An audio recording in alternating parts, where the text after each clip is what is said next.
Aray na hapon mga tugong uya po ang mga baratang unyan para sa aga digdi sa Radio DCGB. Mga baratang marulunga sa aga sa mga dyaryo nasyonal. Enot sa PBN DCGB sa mga baratang unyan para sa aga.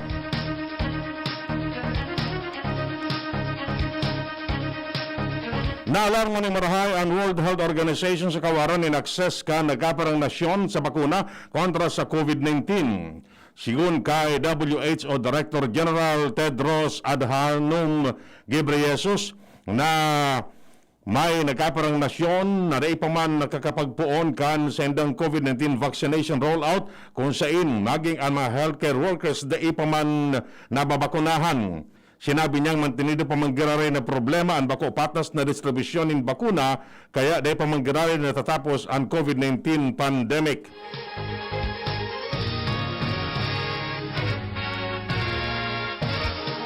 May oras tanto si Jimmy na salita may dagdag na istorya. Jim, kamen. Ang barangay San Jose sa UAS nasa coastal area, alagad ang pagmatidigdi nasa coastal Sinda.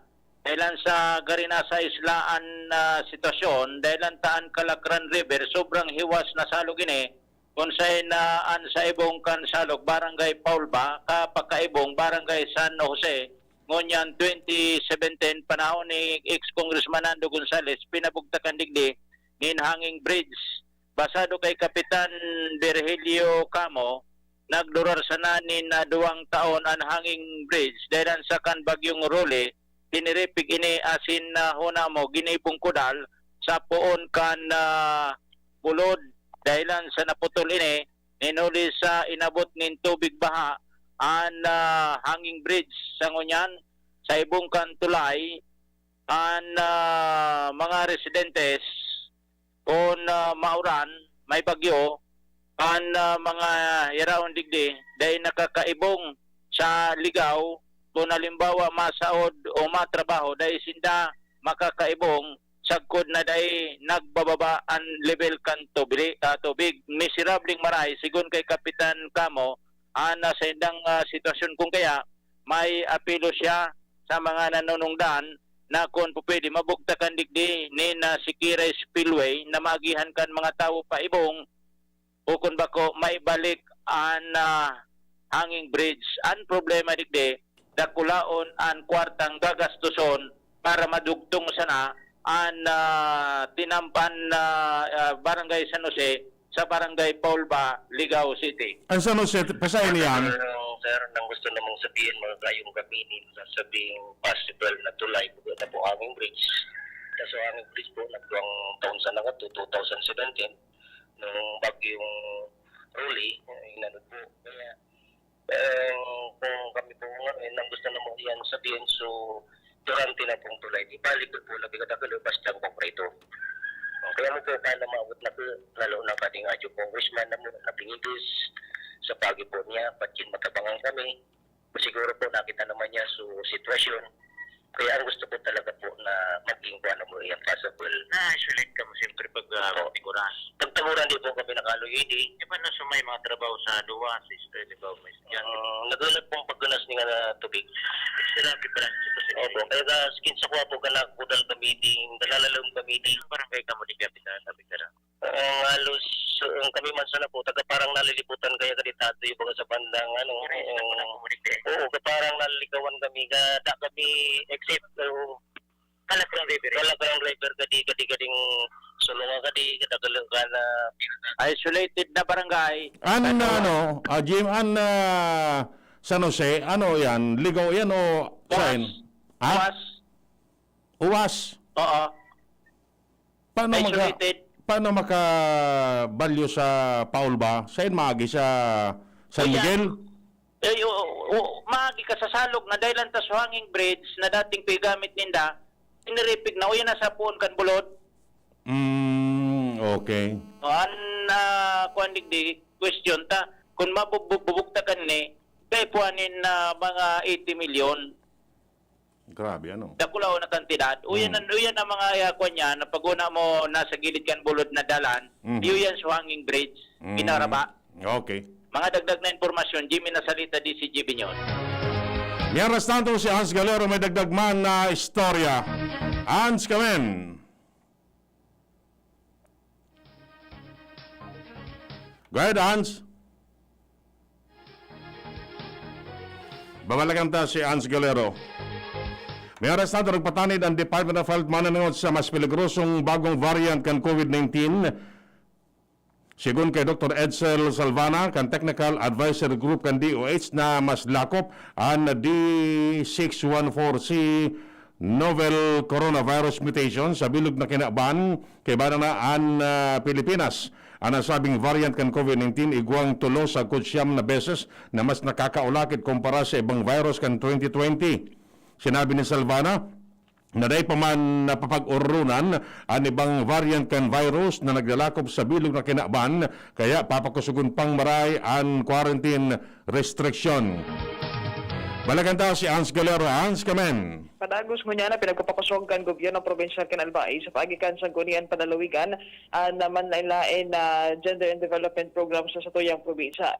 Inaan ehemplo, inian na rason ko nata ibinusol ni kinatawan na Glenda Ongbongao at pamayokan na Committee on Women, Family and Children at sarong resolusyon dun sa ang gawos ng mga department offices and units sa bilog na Kapitolyo Provincial Canabay, kinakaipuhan na ipromotive, adaptar ang paggamit ni na gender fair language sa gabos na mga transaksyon ang sinman ang pag-issue ng mga nagkapirang mga dokumento. Sharing man sa upang resolusyon ang ibinuso niya kung sa gabos man ng mga LGU sa probinsya kan Albay na pinag-in kanya nagibuhon ang sharing na bagay. Paliwanag ng kinatawan na narason ko na ito ipinagbuso niya ang nasambitan ng bagay. Iutangani na mas mapakusog pa ang gender equality.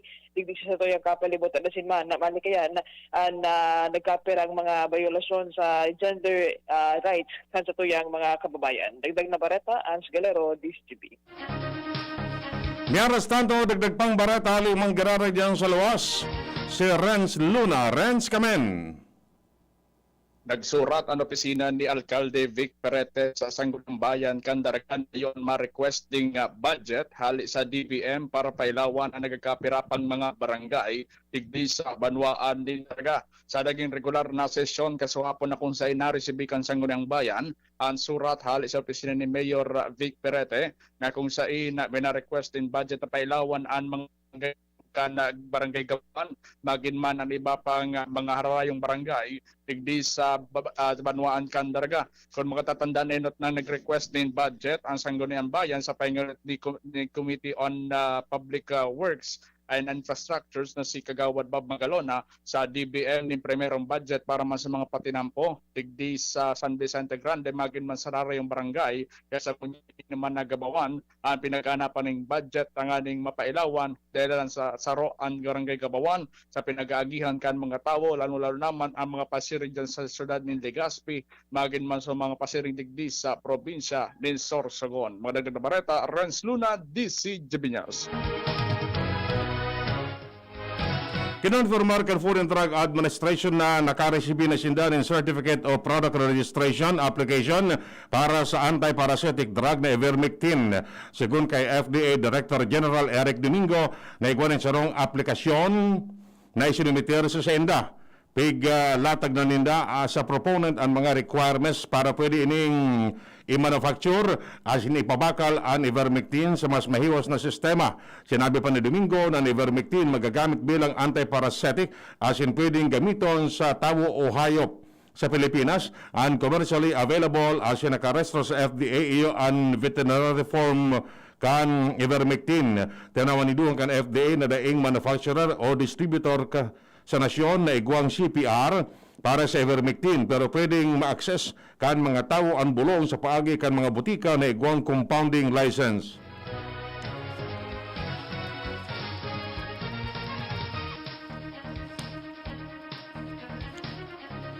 Inaprobaran na kan Department of Health ang paggamit ng saliva sample para sa COVID-19 PCR test. Ini tanganing mapahiwas ang testing capacity kan nasyon asin masiguro ang marakas asin epektibong implementasyon kan prevent, detect, isolate, treat, reintegrate strategies kan gobyerno.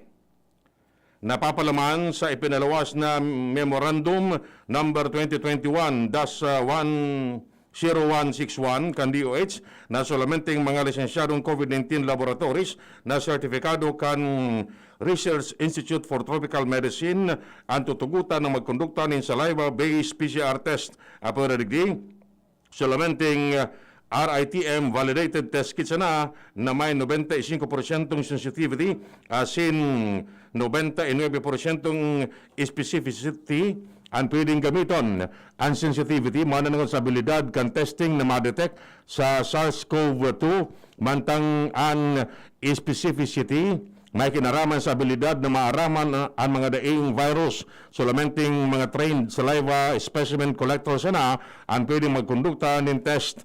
Maski pigtutugutan na ang paggamit ng saliva test, piglinaw kan DOH na swab test pamanggiraray ang gold standard para sa COVID-19 testing. Welcome para sa Philippine Red Cross ang pagtugot kan DOH na may sabay ang saliva test sa PhilHealth coverage.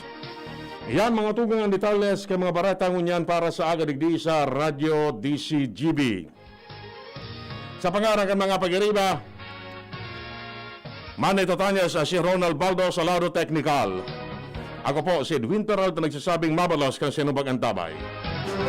Radyo Balagon ka ito, DCGB Ngunyan, anainot, pirming nanginginutan. Always number one. Always number one. DCGB, 729 kHz. Enot sa Bareta, Enot sa Gabos.